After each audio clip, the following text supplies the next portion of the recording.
Hello Internet, and welcome to my live reaction from March Comes In Like a Lion, chapter 190.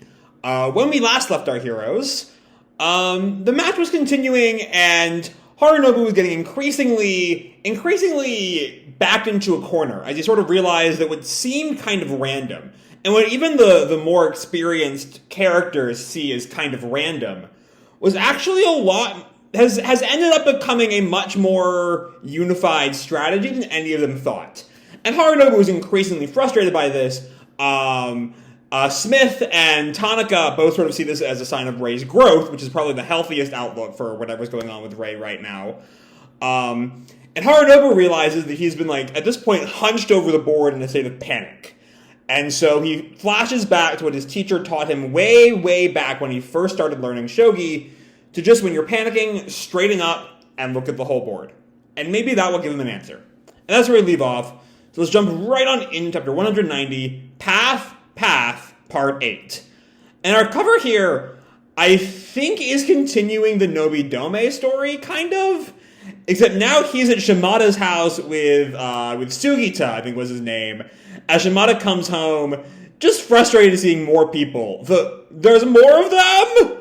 And so yeah, with that we jump right on in, as Harunobu thinks back on what his master told him. If you get lost, and he has this image of himself as this sort of Indiana Jones-esque explorer, but also an archer with some flaming arrows.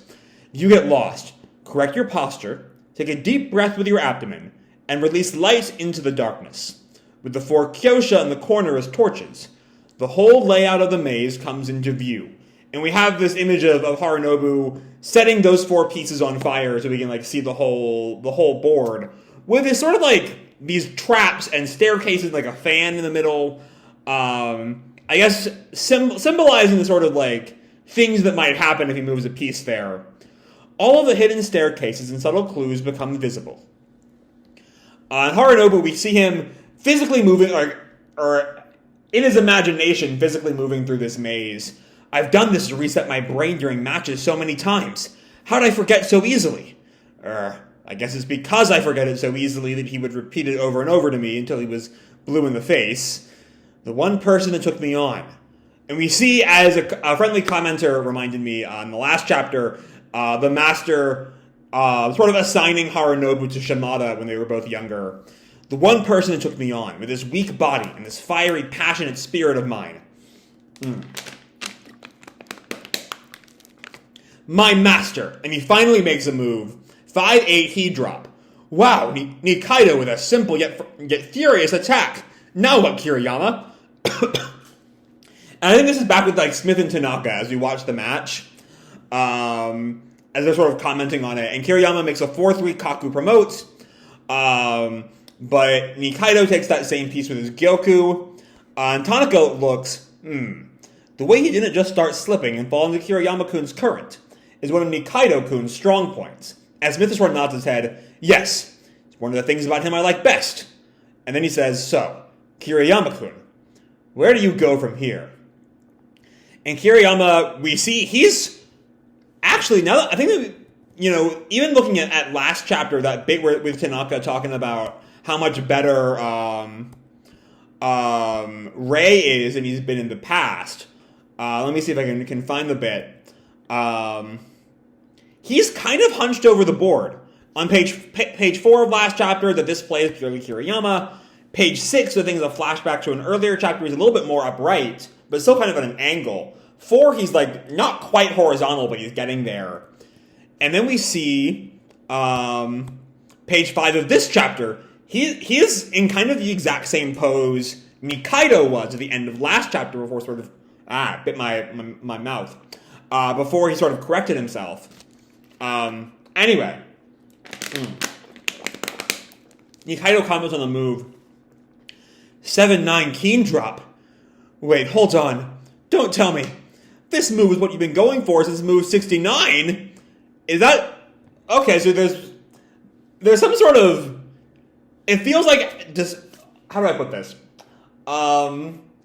Despite that horizontal that the last chapter and the beginning of this chapter made such a big deal about, it still feels like Kiriyama is kind of trapping Harunobu here.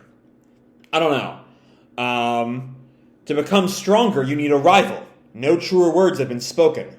I think this is still Harunobu's thoughts. We flash over to Smith, reading the match reading. I didn't notice anything like this. This means from the point Nikaido to the 5-3 Gin drop on move 69, which is, I'm not sure how long ago that was. For a moment I thought that was the move of Harunobu sort of like coming back to himself. But that was the 5-8 he drop. So we don't really know what this is. Everything he did, including how he developed his major pieces, was all within Kiriyama's predictions. And Harunobu gets back to thinking, within maddening levels of frustration and jealousy, there lies an explosive energy. The better the one you're competing against gets, the more scorched your body becomes. And we have this sort of like, this image of them like traversing through the mountains with Kiriyama distinctly above Harunobu here. And all you can do is put in all the time, heart, and brains you have in order to match it. God almighty, what if that rival is too good? And yeah, Harunobu seemingly realizing he's kind of been waffling all through this arc. But he's definitely realizing here that, like, Kiriyama is way ahead of him now. At some point, Kiriyama is just leagues ahead of where Harunobu is. Which is this God almighty, what if that rival is too good? And Harunobu sort of takes that in and closes his eyes. And he just goes at it, refusing to surrender. Tanaka reads out, that's 5-7 Kaku drop from Nikaido. And Smith, here he comes. He's not giving up. Next, Nikaido with 3-8 Gin drop. Still not giving up. Nikaido refuses to throw in the towel. And I love this panel here. Nikaido just pushing on through everything. The sort of distorted background behind him emphasizing just how stressed he is. And even Kiriyama's getting taken aback. And Nikaido with 4-6 Fu drop. And then Kiriyama seems to have some sort of realization. Sangatsu no Lion to be continued. That's where we leave off. Supposedly, no chapter next issue. So we're going to have to wait for another month to see what exactly Kiriyama has realized in this critical moment. But yeah, it is starting to feel like this match is slowly but surely coming to an end. Which, I mean, at this point, we've been here for, like, almost a year, considering that whole, like, 3-month hiatus we had in the summer.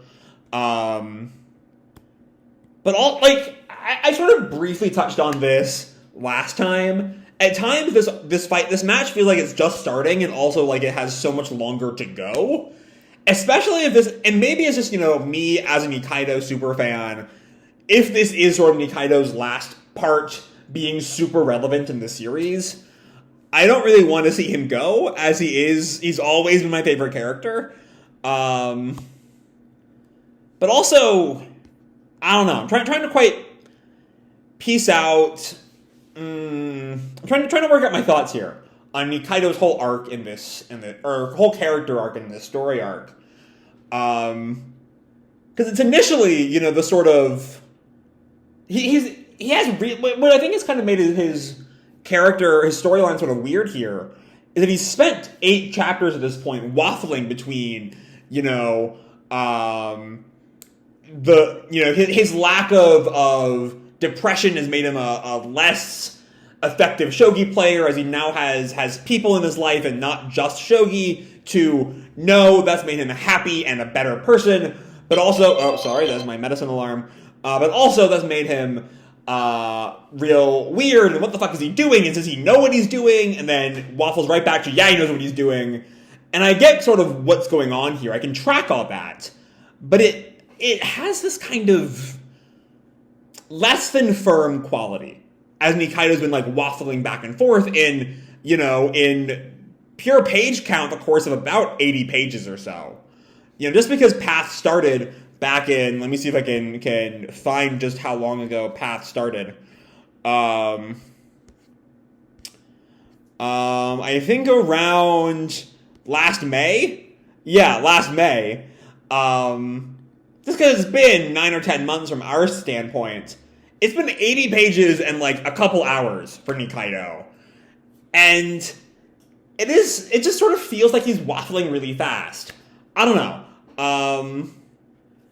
And also, like, which leads to this sense of, like, my feelings on this arc are waffling really fast, just like Nikaido's are, which is kind of weird. I'm not quite sure how I feel about this whole arc just yet. Like, I like it, and I love me some Nikaido, and I love it's a sort of character introspection that, like, you know, Umino gets so fucking right every time. And yet, it just... Like, I have faith in her that by this arc's end, will all have sort of solidified and be made clear and be really good, because this is Chika Umino, and that's what she does. But I don't know. There's just this constant sense of, like...